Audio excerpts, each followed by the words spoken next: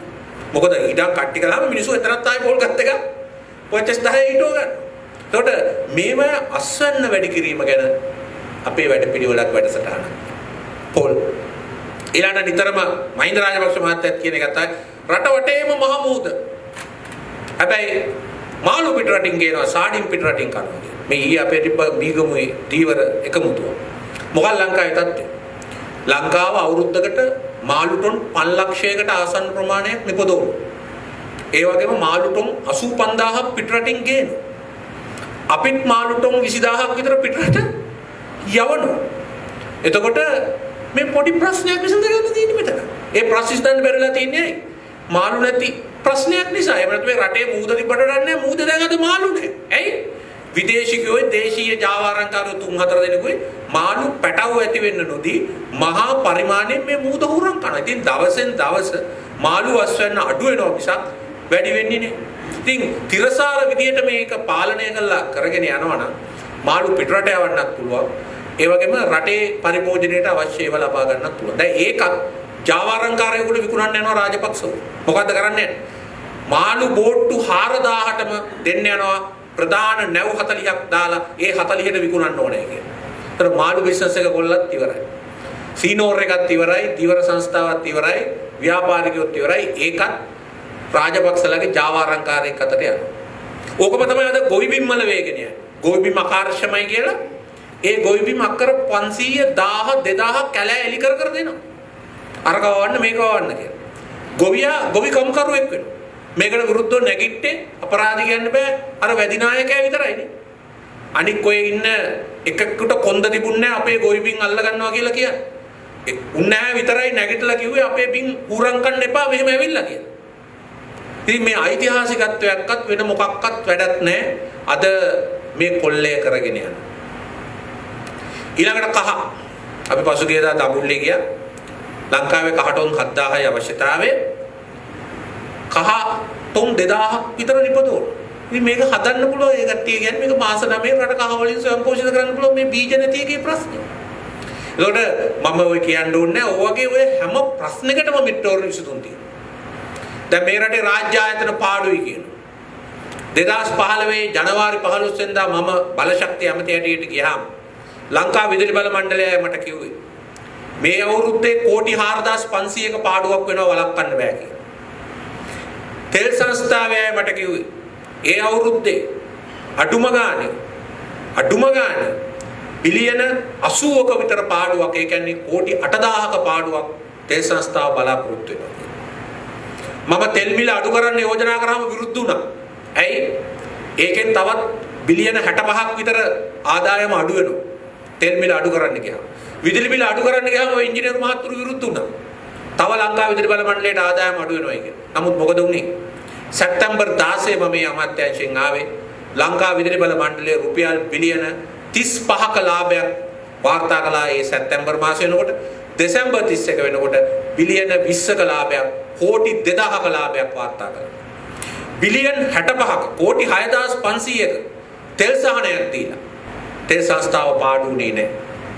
තෙල් සංස්ථාව අපි ගොඩගත්ත සම්පූර්ණයෙන්.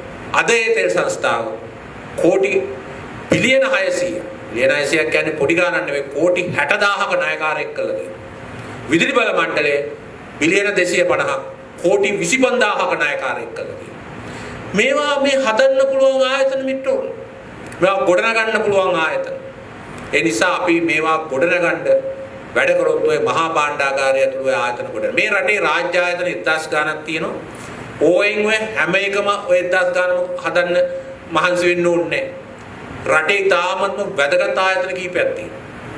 මහ බැංකුව, ඒ වගේම දේශීය ආදායම් දෙපාර්තමේන්තුව, රේගුව, ලංකා බැංකුව, මහජන බැංකුව, ජාතික ඉතිරි කිරීම බැංකුව, විදුලි බල මණ්ඩලයේ, කාන්තේ නීතිගත සංස්ථාව, ජල සම්පාදන මණ්ඩලයේ, වරාය, ගුවන් තොටුපළ අධිකාරිය, ඒ වගේම දුම්රිය, බස්රිය, සෞඛ්‍ය දෙපාර්තමේන්තුව, අධ්‍යාපන දෙපාර්තමේන්තුව මේවා තමයි තියෙන්නේ. ආයතන 15ක් විතර තියෙන්නේ. ඒ ටික අපි නිවැරදිව විද්‍යාත්මකව කළමනාකරණය කළොත්, අවංකව මෙහෙයීමක් කළොත් මේ සෑම රාජ්‍ය ආයතනයක්ම අවුරුදු 3ක් ඇතුළත ගොඩ දාන්න පුළුවන්. ඒ වගේම මේ ණය අපි යම්කිසි විනයානුකූල ආකාරයකට විදේශත් එක්ක කටයුතු කළොත් අපේ විදේශ ප්‍රතිරූපය ඊටාම වැදගත්. ඒ විදේශ ප්‍රතිරූපය අපි ගොඩනගා ගත්තොත් අපිට මේක කරගෙන යන්න පුළුවන්.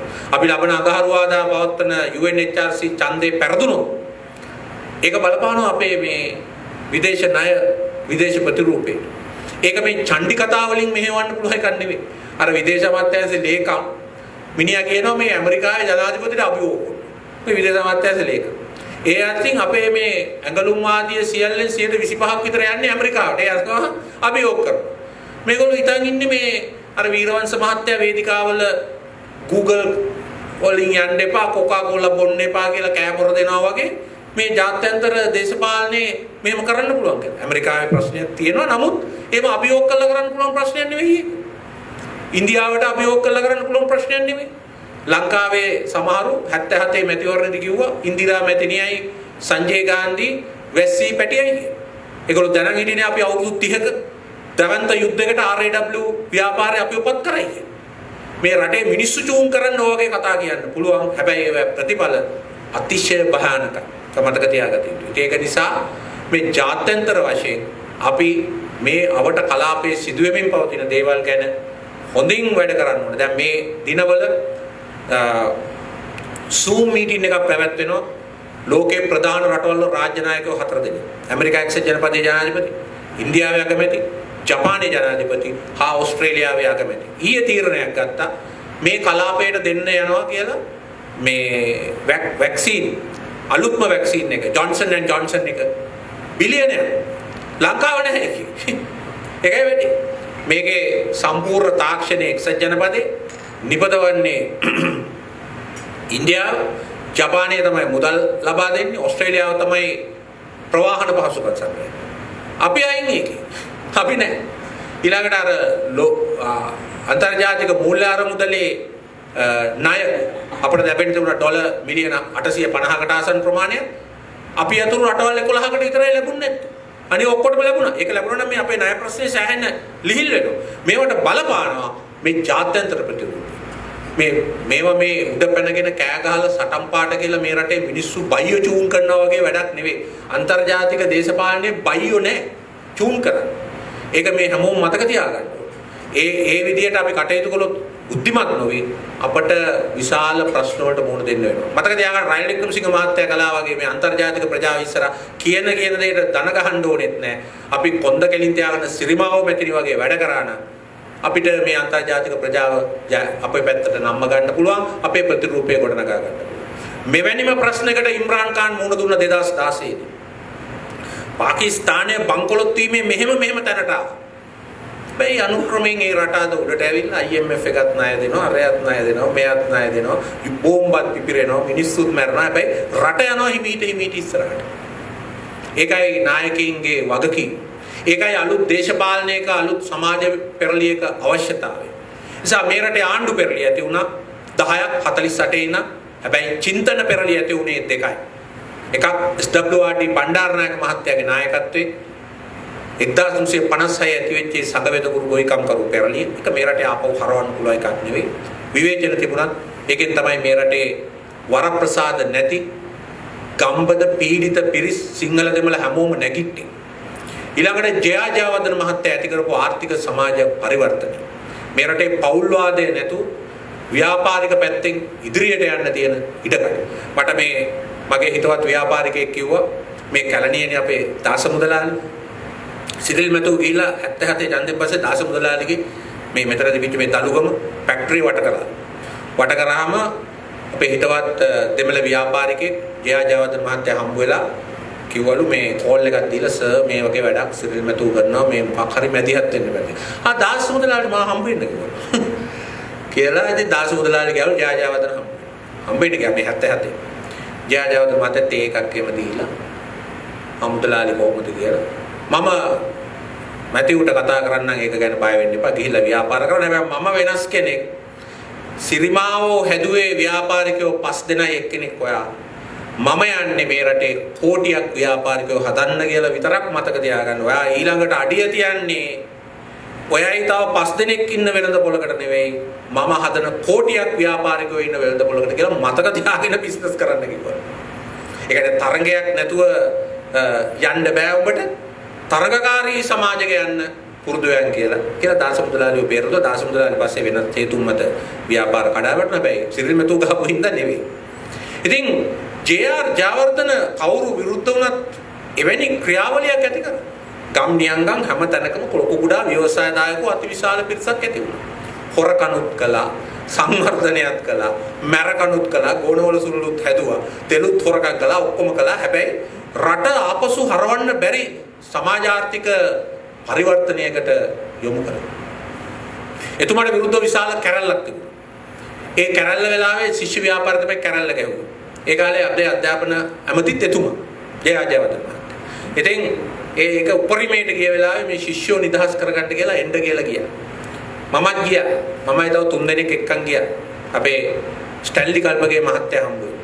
එදා ජයවර්ධන ජනාධිපතිතුමාත් අපි දන්නේ නැතුව එතන ඇවිල්ලා වාඩි වෙලා හිටියා. එතුමා වචනයක්වත් කතා කළේ නැහැ. එතුමා අපි ගියාම අපේ අදහස් අහලා ඔක්කොම ගියාට පස්සේ ශිෂ්‍යෝ නිදහස් කරන්න නියෝගයක් දීලා එතුමා කල්පගේ මහත්තයාට කිව්වලු කල්පගේ අපි මේ සමාජය වෙනස් කළා.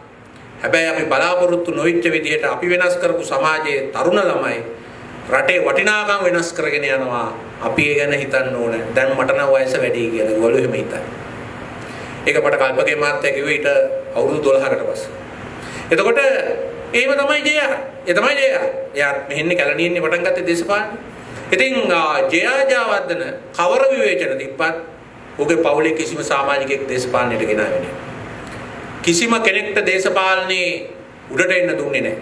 එතුමා රවි ජයවර්ධනව දේශපාලනයට ගෙනාවා නම් රවි ජයවර්ධනගේ පුතුන්ව දේශපාලනයට ගෙනාවා නම් අද ඔය UMP හුඟක් දෙනෙකුට කතා කරන්න හම්බ වෙන්නේ නැහැ. චන්ද්‍රිකා මැතිණියගේ කවර දුර්වලකම් තිබුණා. එතුමිය යසෝදරා හරි විමුක්තිය හරි දේශපාලනයට ගෙනාවා නම් මහින්ද රාජපක්ෂ කෙනෙක් ඉතුරු වෙන්නේ නැහැ මිත්‍රෝනි ලංකාවේ. එහෙනම් ඒ පක්ෂයේ නායකයා වෙන්නේ ඒගොල්ලෝ. මේවා මේ අමතක කරලා තමයි අද අපේ කට්ටිය කටයුතු කරන්නේ. ඒ නිසාම අද මේ රට ඊටාම පුංචි ඊනි කුඩා පවුලක කුඩා මොල කීපයකට මේ රටේ පාලනය හිමි වෙලා තියෙනවා. අනික් මිනිස්සු මේ දේශපාලන ව්‍යාපාරයෙන් ඈත් වෙලා මේකට බැන බැන ඉන්නවා. ඒක නිසා මේක වෙනස් කිරීමේ වගකීම මේක ගොඩනැගීමේ වගකීම ඔබ අප සතුයි. ඒ සඳහා තමයි මේ 43 වෙනි සේනාංකයේ විවෘත වේදිකාව ඇති කරලා තියෙන්නේ. ඒ වේදිකාව තුලින් මේ වෙනස් කිරීමට අපි සියලු දෙනාම අධිෂ්ඨාන කරගමු කියලා ඔබ හැමදෙනාගෙන් ඉල්ලා සිටිමින් මම නිහඬ වෙනවා.